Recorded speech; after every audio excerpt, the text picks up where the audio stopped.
और अब खबर दिल्ली ब्लास्ट पर एक नए खुलासे की। जांच एजेंसियों को शक है कि कार ब्लास्ट के लिए शू बॉम्ब का इस्तेमाल किया गया। फिदाइन डॉक्टर उमर के जूते में विस्फोटक था, वही विस्फोटक जिससे कार में मौजूद विस्फोटक को धमाके में बदल देने के लिए डॉक्टर उमर ने इस्तेमाल किया। जांच एजेंसियों को डॉक्टर उमर की कार से जूता मिला है। ऐसे में अब जांच एजेंसियां शू बॉम्ब से कार ब्लास्ट की कड़ियां आपस में जोड़ रही हैं। क्या डॉक्टर उमर ने शू बम से कार ब्लास्ट किया? क्या टीएटीपी विस्फोटक से दिल्ली को दहलाया गया? क्या उमर ने मदर ऑफ शैतान से धमाका किया? टीएटीपी और अमोनियम नाइट्रेट से फिदाइन हमला, जैश का फिदाइन प्लान और अलकायदा वाला बम। दिल्ली कार ब्लास्ट में उमर पर सनसनीखेज खुलासा।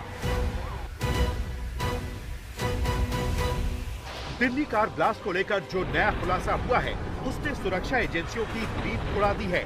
शुरुआती जांच में पता चला है कि कार ब्लास्ट में डॉक्टर उमर ने अमोनियम नाइट्रेट के साथ साथ टीएटीपी विस्फोटक का इस्तेमाल किया। दरअसल कार से बरामद एक जूते में अमोनियम नाइट्रेट और टीएटीपी के ट्रेस मिले हैं।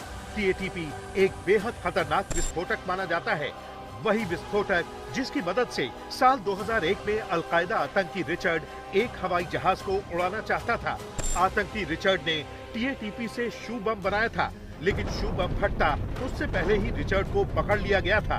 अमूमन टीएटीपी का इस्तेमाल तमाम आतंकी संगठन करते हैं।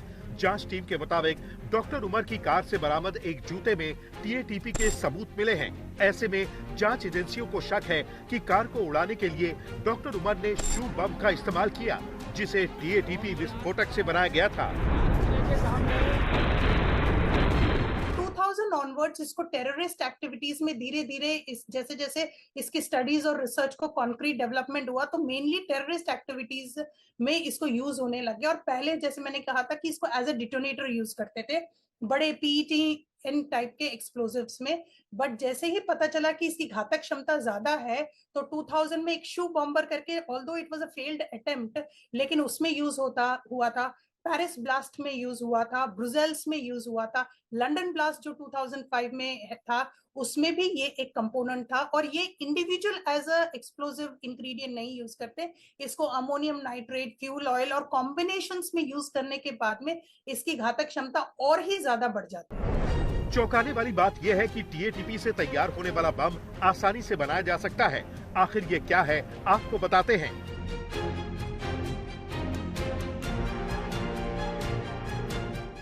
टीएटीपी का full form try acetone try peroxide है। ये दुनिया के सबसे खतरनाक विस्फोटकों में से एक माना जाता है।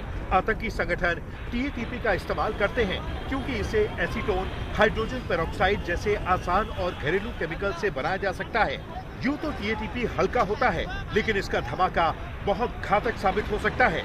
बड़ी बात यह है कि टीएटीपी में मेटल नहीं होता, लिहाजा इसे स्कैनर और मेटल डिटेक्टर से पकड़ना बहुत मुश्किल हो जाता है। टीएटीपी की सबसे खतरनाक बात यह है कि मामूली झटके, रगड़ या थोड़ी सी गर्मी से भी फट सकता है। इसी वजह से इसे बारूद की दुनिया में शैतान की मां कहा जाता है।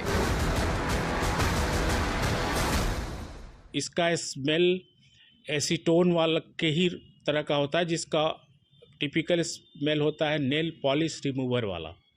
एसीटोन का स्मॉल नेल पॉलिश रिमूवल में होता है। तो ये एसीटोन प्लस हाइड्रोजन पेरोक्साइड को मिला के बनाया जा सकता है।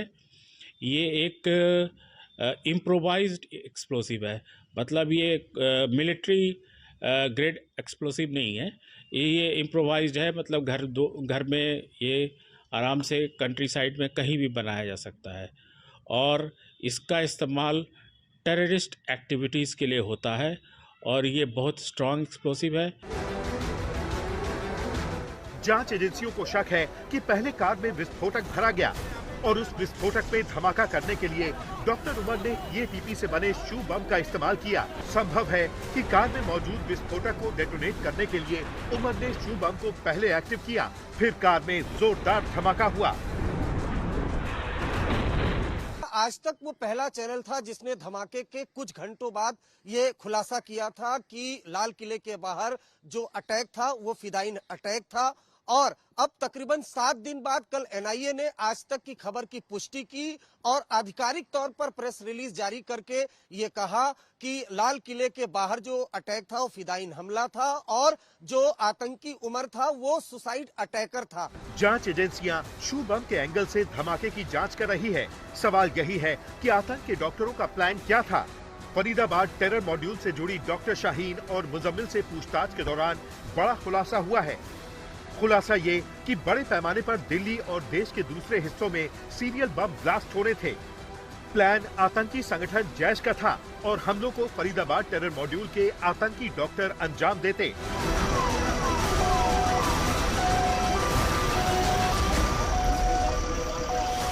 फरीदाबाद और जम्मू कश्मीर से आतंकी गिरफ्तार हुए थे, including lady doctor Shaheen Shahid.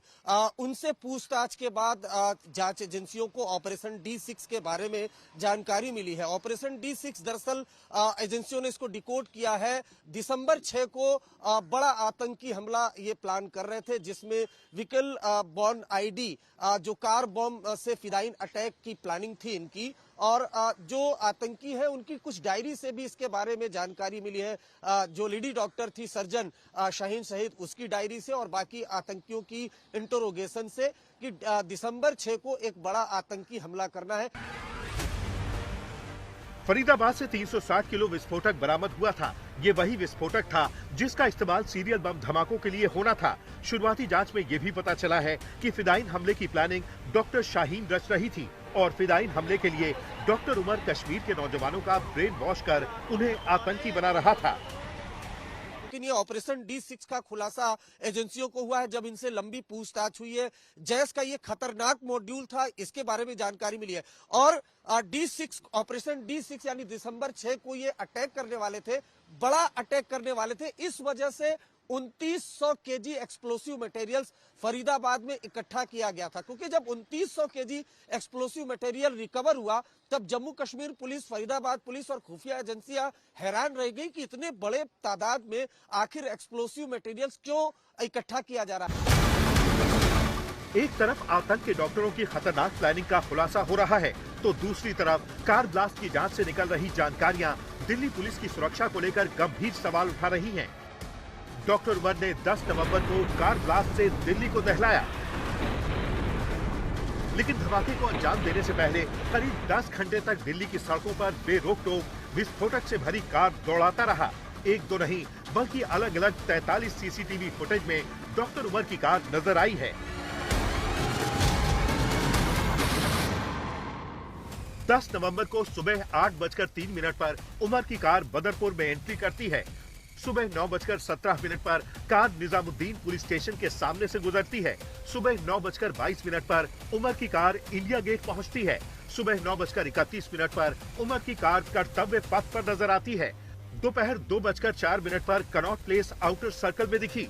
दोपहर 3:15 पर दिल्ली गेट रेड लाइट के पास दिखाई दी। यानी कि दिल्ली के वीवीआईपी इलाकों में सुसाइड बॉम्बर उमर घूमता रहा, लेकिन वक्त रहते उसे पकड़ा नहीं जा पाया। अगर फरीदाबाद पुलिस और जम्मू कश्मीर पुलिस यूनिवर्सिटी में जाती और सीसीटीवी फुटेज खंगालती तो बड़ा सुराग मिल सकता था, क्योंकि 28 तारीख को मुजम्मिल गिरफ्तार हुआ है, जबकि 29 और 30 को उमर की लोकेशन फरीदाबाद यूनिवर्सिटी के अंदर ही दिखाई दे रही है। वो I-20 कार के साथ मौजूद है। अगर सीसीटीवी फुटेज खंगाला जाता तो एजेंसियों को पता चल जाता कि उमर I-20 कार के साथ फरार हुआ है। उस I-20 कार का नंबर दिल्ली एनसीआर की पुलिस को अलर्ट कर दिया जाता तो शायद चेकिंग होती और I-20 कार को दबोचा जा सकता था।